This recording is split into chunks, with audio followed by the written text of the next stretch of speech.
Well, good morning, everyone, and thank you all for joining us for the Los Angeles County Economic Development Corporation's monthly economic briefing.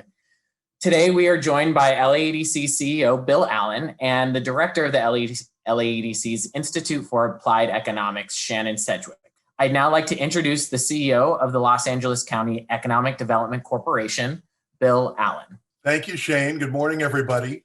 My colleague Shane Cullen and I are always happy to be the warm-up act for the star of your show, Shannon Sedgwick, the director of our Institute for Applied Economics. We all appreciate the fact that so many of you joined us for our annual economic forecast last Wednesday.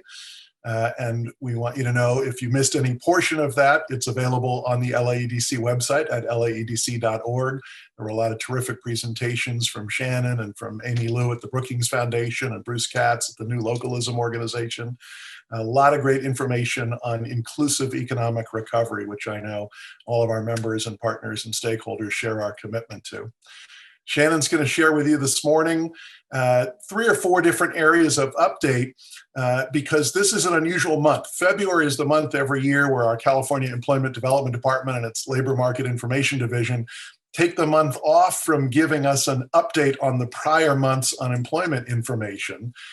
In February, they're finishing up their year-end work, and so it's early March by the time they release the January numbers, and then later March when they release the February numbers. So we're going to give you today an update on the virus, the case rates in our communities, the vaccination rates in our communities. We're going to give you highlights from the forecast, a little more detail on where we see the economy going here and where we project certain jobs coming back in the economy in 2021 and beyond.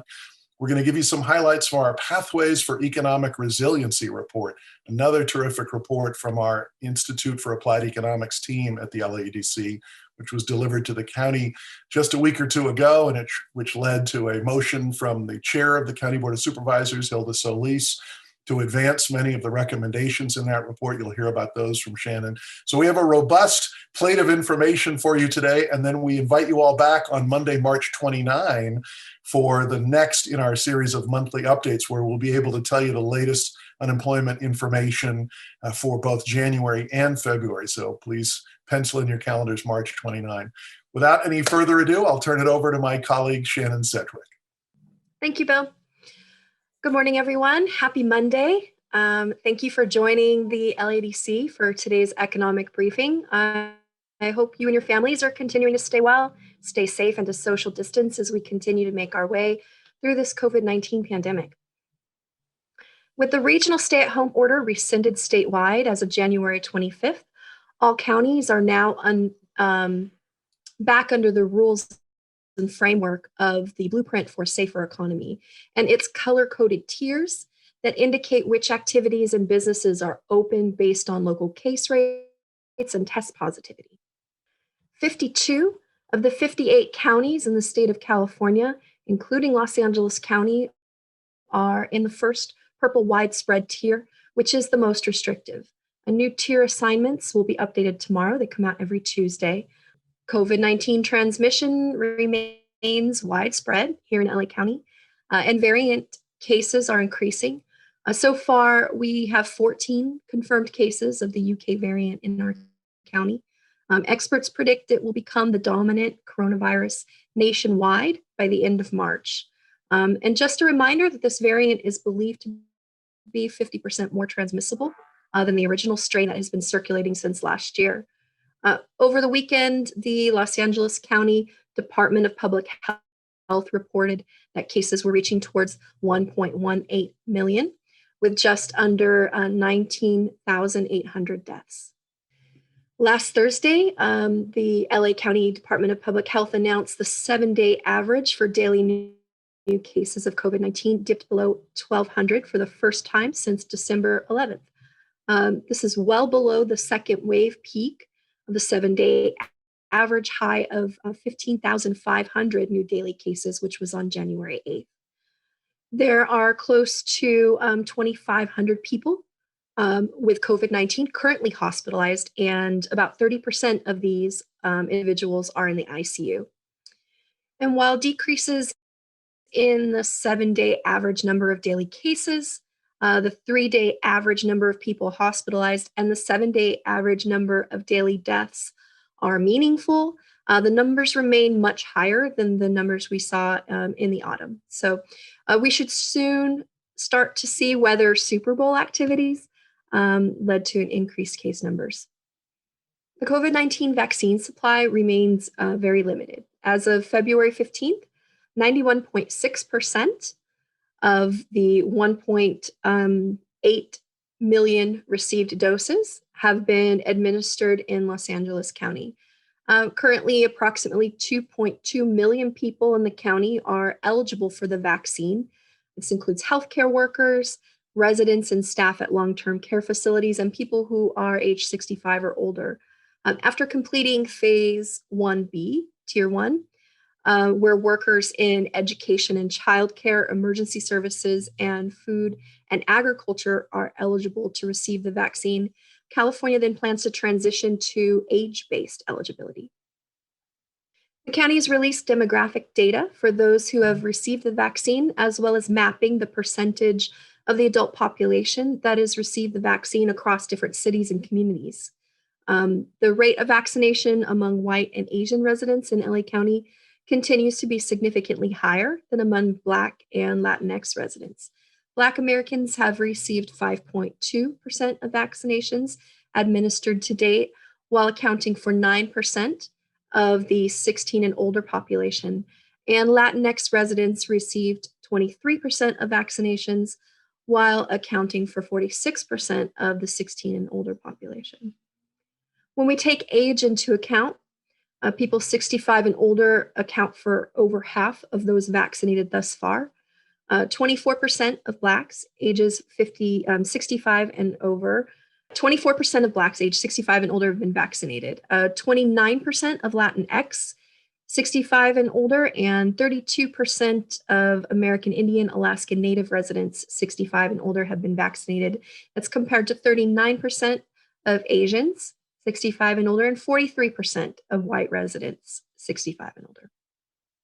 Claims for unemployment benefits in California remain at historically high levels. According to the latest data, the California Employment Development Department has processed 20.3 million claims since the pandemic began in March through the regular UI program, reopened and extension claims, as well as separate PUA program. With total unemployment benefits paid to California workers during the COVID-19 pandemic now reaching $122 billion. About 1.4 million claims were flagged for fraud, and they're being run through additional fraud criteria and suspended until identity or eligibility can be verified. To date, about 409,000 have verified their identity through ID.me. Normally, we go over the latest local employment situation on our monthly updates, but as Bill mentioned, the EDD won't be releasing the numbers covering January and February until next month. So we will resume our monthly jobs analysis starting March 29th. But this does give us an opportunity today to share some of the recent work that the Institute for Applied Economics has been releasing. We've been quite busy. Early this month, Los Angeles County released the report Pathways for Economic Resiliency produced by the Institute, which presents a situational analysis of how COVID-19 has impacted the county workforce. The report looks at those who have been most impacted or underserved in particular, and provides recommendations for both short-term and long-term economic recovery. The pandemic upended the LA economy. Certain industries were more severely impacted than others due to their dependence on in-person customers and their inability to transition to remote work like the tech or professional services industries did. So based on employment data, we identified 5 industries that have been hardest hit during the pandemic. No surprise, these industries include hospitality, which includes food services and accommodation, arts, entertainment, and recreation, which includes performing arts, professional sports, museums, and amusement parks, and the motion picture and sound recording industry. Wrapping up the 5 hardest hit industries are non-essential retail, which includes furniture, clothing stores, and personal care and laundry services, which include hair and nail salons. Some industries were able to adjust to remote working. However, many were dependent upon in-person customers, so then were not able to transition to working remotely. Certain industries recovered quite well. Construction regained about 75% of the jobs lost in the early months of the pandemic, and child daycare services regained about 65%. But there are others that are not rebounding as well, like the motion picture and sound recording industry, which as of September only regained about 4% of its pre-pandemic workforce. And of course, accommodation gained only about 2%. Customer-facing occupations with high levels of personal interaction experienced larger job losses within impacted industries. Restaurant occupations were the most impacted, with over 25,000 waiters and waitresses, 13,000 restaurant cooks, and nearly 5,000 fast food and counter workers lost. Very few occupational groups will see growth by 2022. We'll just be looking to get back to where we were, but most will meet or exceed the pre-pandemic employment levels by 2024. While many industries have struggled with the economic challenges of the pandemic, we've also identified industries primed for growth in the near future that will provide a base for economic recovery in Los Angeles County. And these industries include healthcare, construction, and transportation and warehousing. And for each industry, we identified occupations that may drive this growth, including medical assistants and registered nurses in healthcare, carpenters and electricians in the construction industry, and in transportation and warehousing industries, truck drivers, both heavy and light trucks, and those moving freight and stock. From the key findings in the Pathways report, a set of recommendations have been identified to support the inclusive recovery of the Los Angeles County economy based on not only the analysis of the most impacted workers and industries, but direct input from industry partners and businesses offered during industry convenings that we held in late 2020. And these recommendations include expanded childcare, closing the digital divide, and business reopening assistance. All of this and more can be found in the Pathways to Economic Resiliency report, which you can find on the LAEDC website. The recommendations are in the executive summary. There's a 50-page report, and if you're really into some heavy reading, there's an appendix that has about 300 pages worth of hard data, maps, and text and narrative. The next few slides are a high-level overview of our LAEDC 2021 Economic Forecast that we just released last week. If you were able to attend, thank you. The economic strength in the last decade was rapidly reversed beginning in March of 2020. As a result of the rising infection rate and the resulting business restrictions, the beginning of 2020 brought dramatic spikes in job losses. Looking forward, the next 2 years will be characterized by economic recovery, and the speed of that remains tied to the public health crisis. Now, should the efficacy of the vaccines adhere to initially published numbers and the continued rollout maintains its same pace, we estimate that the majority of industries will return to pre-pandemic employment levels by 2024. Real GDP growth in California dropped by 0.6% in 2020. That's down from 3.4% in 2019. And the LAED expects that this reduction in growth to continue, with real GDP growth forecasted at 2% for 2021 and 1.3% the following year. LA County growth declined by 3% in 2020, but is expected to grow faster than the state in 2021 and 2022, with 2.8% and 4.2% respectively. The economic recovery should bring the unemployment rate in California down from 10.4% in 2020 to 9.4% in 2021 and 7.8% by the end of 2022. Just a reminder, these are annual averages. And that's assuming that all of the virus-related shocks are behind us. LA County is also expected to see a significant decline in its unemployment rate as leisure and hospitality industries resume their normal operations. In 2020, California's 39 million residents received increased unemployment benefits and economic stimulus payments, leading to a rise in personal income. Our forecast for 2021 doesn't account for these increased benefits, and so we see a decline in personal income, but in subsequent years, we expect it to rise once again as the California and LA County economy recovers.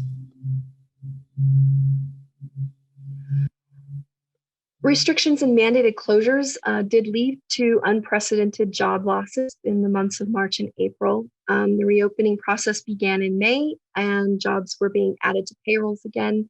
However, spikes in the number of cases in July and late November led to reinstated restrictions and employment once again faltered. As of December, which is the most recent data available, just over half of the 2.5 million jobs lost in California in March and April have returned, and close to 45% of the 716,000 jobs lost in Los Angeles County have been recovered. Looking ahead, a major portion of economic growth statewide we expect will come from the sectors hardest hit, including trade, transportation, and utilities, and leisure and hospitality. Sectors that face the most restrictions and closure mandates, they shed the most jobs in 2020. In these industries, as restrictions ease and they come back online, they'll be the ones adding workers back to their payrolls in order to accommodate activity that's closer to their pre-pandemic norm. So job growth in trade and transportation and utilities that will be driven by gains in retail trade and passenger-related transportation, which would flatlined during the pandemic. So cruise lines, air travel, the tour buses.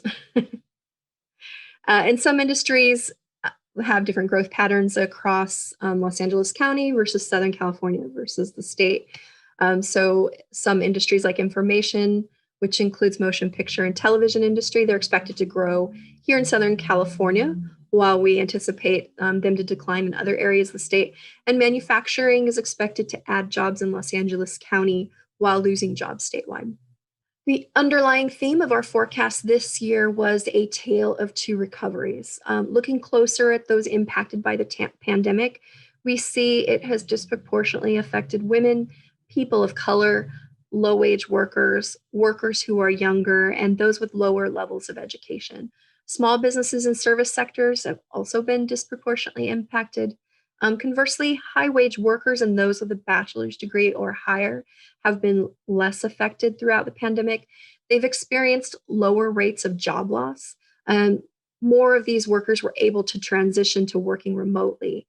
High-wage jobs have experienced faster job recovery. By the end of September, in 2020, low-income employment in LA County was still down by about 29% compared to January levels, while high-income employment was only down about 4%. For more information, the full forecast event, including keynote speakers and breakout sessions, as well as the report, can be found on the LAEDC website. Before we move on to the Q&A portion, I want to just share that this week on Wednesday, February 24th, the Center for Competitive Workforce will be releasing a new report exploring living wage jobs at LA Basin air and seaports that the Institute for Applied Economics co-authored with the Community College's Los Angeles Orange County Center of Excellence. This is the 16th report in the series exploring major industries and occupations in the Los Angeles region with a focus on well-paying middle skill occupations that are accessible via community college study. You can register at the CCW website or the link in the slide if you're interested. Next, Bill and I will be answering questions. The question is, Shannon, this more is towards you. We find that employment in parts will not recover until 2024, but GDP, at least for the US, is bound to recover either in Q1 or Q2. This suggests substantial job savings, just like after the Great Recession. How does that impact the forecast? I think Los Angeles County is pretty unique in that our economy is so heavily reliant upon tourism industries and service industries. So the experience being felt on a national level we don't anticipate that to be exactly the same here. So a lot of the individuals who have been let go during this process, in the longer term, we expect that to resume. Been a lot of companies who have scrambled to become more resilient and found ways to make things work that will continue. And so you will likely see that across the board in some industries like manufacturing. But we do anticipate that large portions of our unemployed will find their way back into the labor market. Next question. Has the LAEDC analyzed the likely effects from the downturn on the office leasing markets in LA? If so, what might those projections be? So Shannon, I don't know if your team's analyzed that yet, but please let me know if you have. We haven't done that yet, where we've been so focused on trying to understand the employment impacts and look for ways that we can connect people who've been displaced during the pandemic to job opportunities, where a lot of our work has really been touching on that with the colleges and even with the county. So we haven't looked at rents and leases to do a study on those or a forecast yet, but we do anticipate that there's going to be an impact at least to office space, as so many people are now working remotely. They know it works. They know it's an option. So for high-tech industries, this might, impact office space over time. As far as commercial space, again, because this was a recession that was really induced by the pandemic, it wasn't necessarily an issue with, economic fundamentals. It wasn't tied to the business cycle. After time, business formation will take place, and we expect to pick back up again. So we haven't done a full study. If we do, we can definitely share that with you.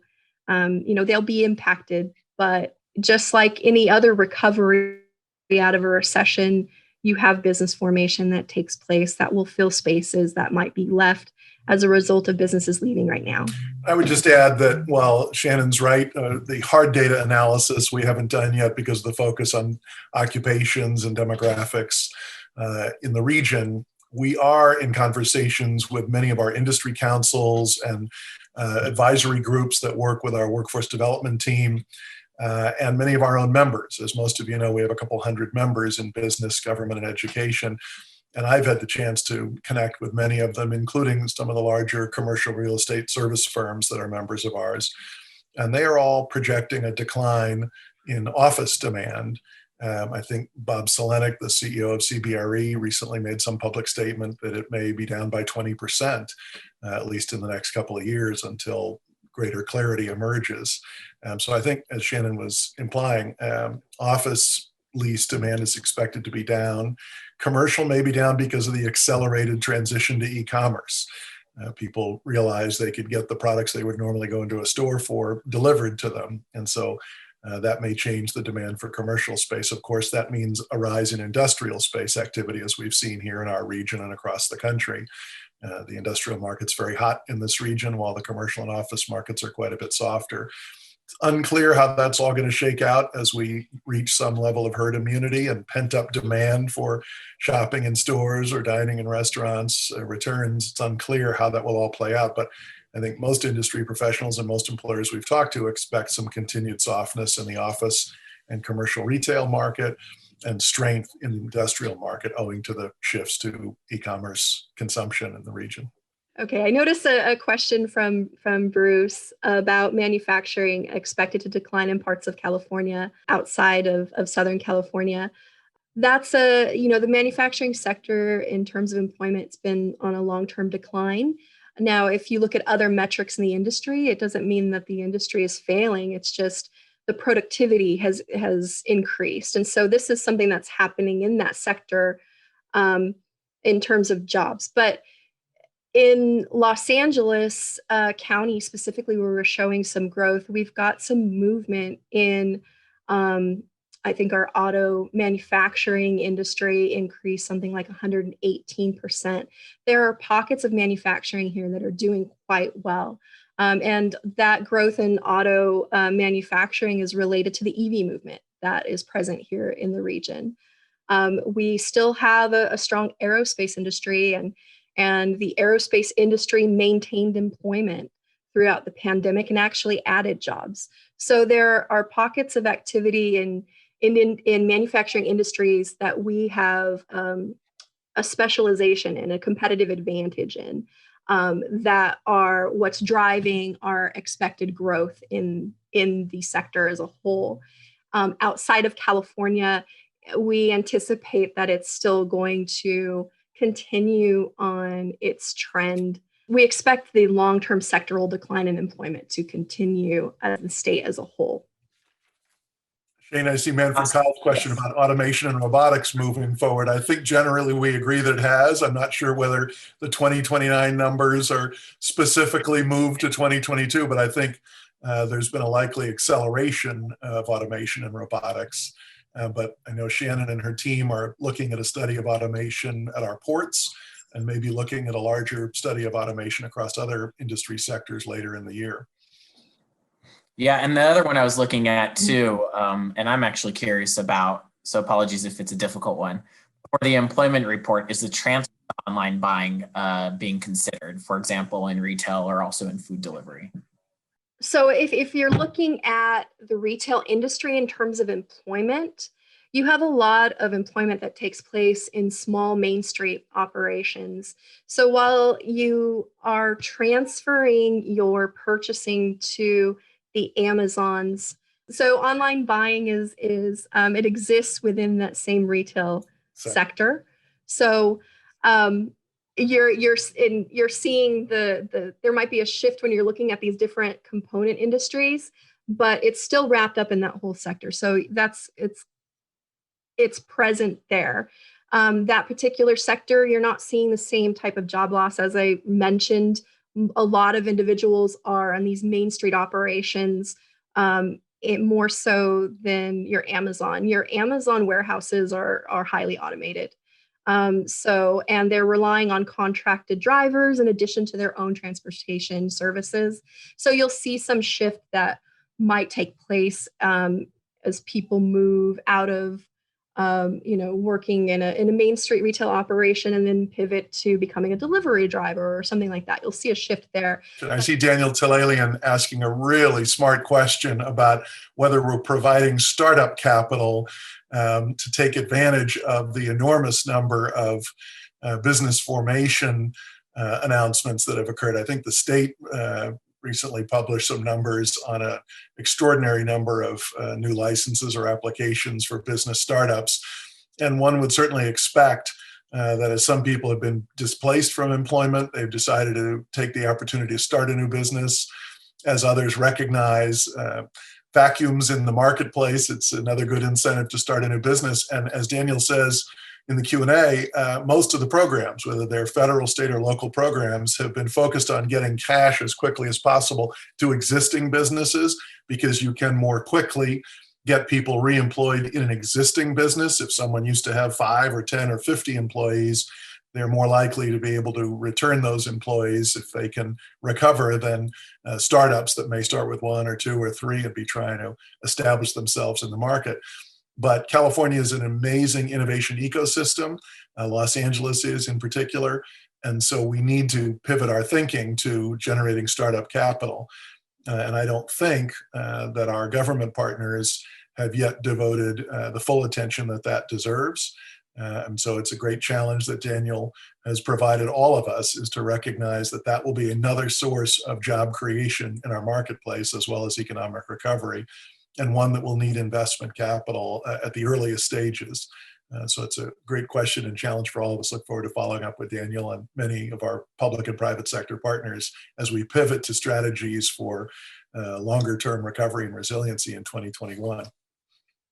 How will the potential residential eviction crisis impact the workforce situation?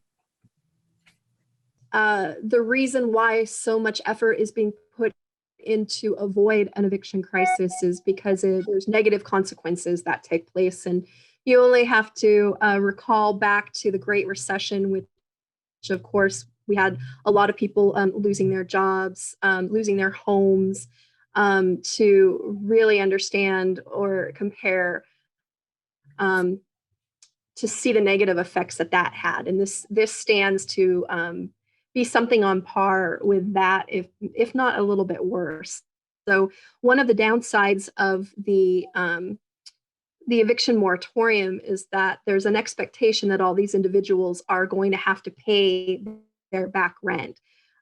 So it's buying them time in the short term, but in the longer term, if they've lost their job, if they're not having enough money to pay their rent now, paying in the rears in addition to maintaining is going to be a challenge. And so in my opinion, I think there might be some efforts that can be undertaken, perhaps an online platform between landlords and tenants so that they can establish payment plans, something like that. There's going to have to be a solution to the problem that's just being kind of pushed down the line. If the eviction crisis happens, you're going to have a lot of people out of place. They're going to be moved out of their homes in a time where landlords are going to be weary about renting to individuals that might not have great credit, that might have lost their jobs. It's going to be harder for individuals to get back into residences.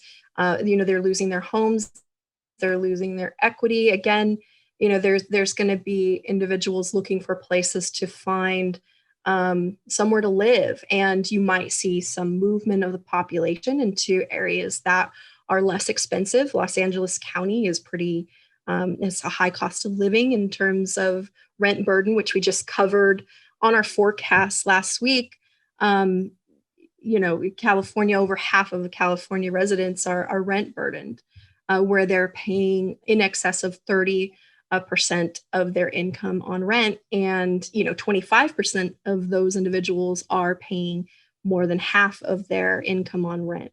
So you might see some people who are able to move out into areas that are more affordable. But you're going to see some pain. This pandemic, the recession's been a little bit different. If you recall, it was kind of the housing bubble and that financial crisis that really caused the Great Recession. And this go around, and we haven't seen that same kind of real estate construction impact. It's been more focused on service sectors. When you have an eviction crisis, you're going to creep into the negative effects are going to creep into other industries that maybe haven't been impacted as they have been. So we're waiting to see, at least, at IAE, we're waiting to see what kind of steps and measures are going to be taken so that the impact on these other industries aren't going to be as hard felt in the long run. Absolutely. And Bill, before I move on to the next question, do you have anything to add? Well, I would just add it would be terribly disruptive, in my opinion, to the workforce. People are having a challenging enough time finding employment, finding training, remaining connected to the economy and society as it is. To disrupt someone's living conditions at this point would be, I think, just further devastation to lower income workers who've borne the significant brunt or significant share of the brunt of this recession. And as Shannon said, we've had several years, as her forecast identified, of outward migration, of decreasing population from LA County. I think it was PPIC who recently did a survey that something like 50% of Californians are actually considering leaving the state. And many of those are for financial reasons. And so it could lead to a further diminishment of the workforce and the consumer base. And it's a largely consumption-based economy here. And so all of those things would be terrible. And therefore we have, I think, an economic imperative as well as a moral imperative to do everything we can to prevent that sort of scale of eviction crisis that we're all worried about. By the way, I see Charlie Wu has a question in here about with remote working, do we see any potential number of businesses leaving California? There is a group that Jim Wunderman, the head of the Bay Area Council, has put together that we're a part of at the LAEDC, as is our Southern California Leadership Council, that's looking at the overall business climate in California. And there are now dozens of organizations around the state looking at this because the recent press about Elon Musk and the founder of Palantir and companies like HP Enterprise and Oracle announcing moves of their company headquarters out of the state were not unique just to Silicon Valley. There have been some companies here in the LA area, large employers, generous contributors to our tax base and our employment base who've also made similar announcements. So it is a concern. Remote working makes that easier.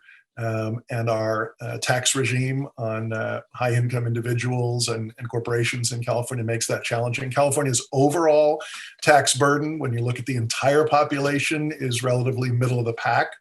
But California's tax structure is designed to tax corporations and the wealthiest residents of the state in a very progressive way that makes them think now about whether they want to pay 13.3 or whatever the highest marginal tax rate is for individuals.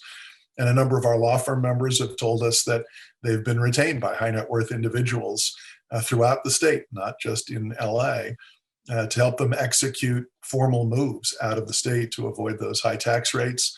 The loss of the state and local tax deduction, the SALT deduction changes under President Trump's tax plan exacerbated those issues, paying high taxes in the state and not getting a credit for those against the federal income tax has encouraged more people to consider those moves. So it is important that we look at the overall business climate as part of our recovery strategy. I see Thomas Reeves has a question about the strong drive for environmental sustainability and how that may impact the economy. We think that's a positive impact on the economy. California's ambitions for carbon neutrality and for zero emission vehicles and other advancements in the green economy and in the climate change fight that we're in is a good thing for LA. You've got remarkable companies, particularly here in LA County, in most aspects of the climate action fight. And they are growing rapidly and they are bringing solutions not only here in California, but beyond. We talk a lot in this organization about a company called BYD that we brought here from China many years ago to set up a US subsidiary that has now 800 well-paid workers in Lancaster in the northern part of LA County, producing zero emissions transit buses. And the success they've had supplying transit agencies throughout California has led to success all across the country. They're delivering their buses all across North America. They're hiring more and more people, and their competitors have all come here to LA to compete with them and to take advantage of our workforce and California's strong demand for these technologies.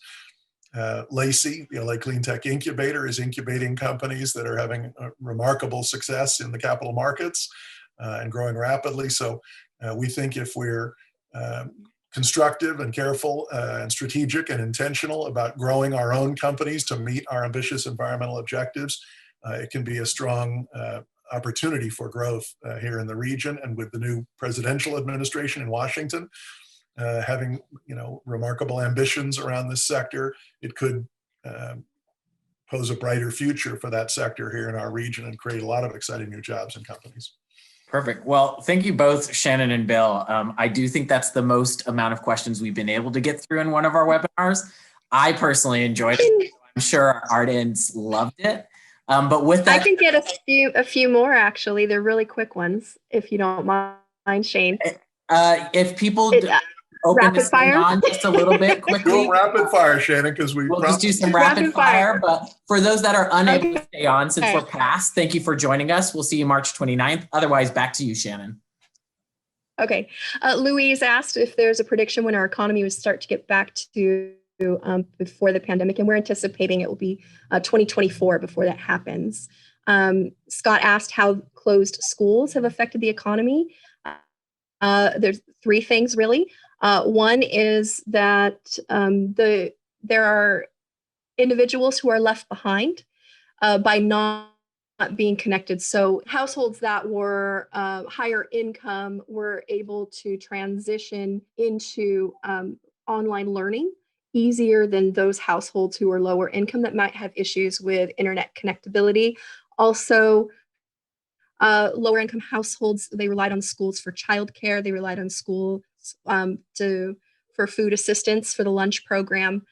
And so the concern with being online for any length of time is that pre-existing, that divide that already existed is just becoming wider over time. The other thing that's happening, though, in the education industry is it's accelerated the digitization of education. So this kind of dovetails back with automation. You have teachers from all age groups that have been pushed into the tools, using these tools, online platforms, the Zooms and whatnot to hold these classes online. And so that type of activity would have taken years to adopt when all of that's really been pushed forward in a matter of weeks and months to maintain online learning. With that being said, increased digitization, this is Celia's question, or Cecilia. Increased digitization has really been something that's occurred across many industries. And so the more you get online, of course, internet security is going to be continued.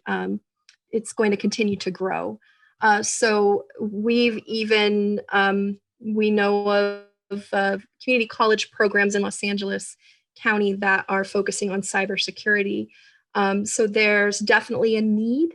And I'm assuming that more programs will be required over the long term as more and more activity does continue to take place online. And I would encourage Cecilia to check our Center for a Competitive Workforce website at competitiveworkforce.la and our community college partners at the LA Orange County Regional Consortium of Community Colleges for more information on those cybersecurity programs, because we have 19 community colleges across LA County, many of which are offering those programs. And we do believe that more of them need to be offered, and there are opportunities for individual certificates, stackable certificates, and degree programs in that area of specialization, which we do see is growing.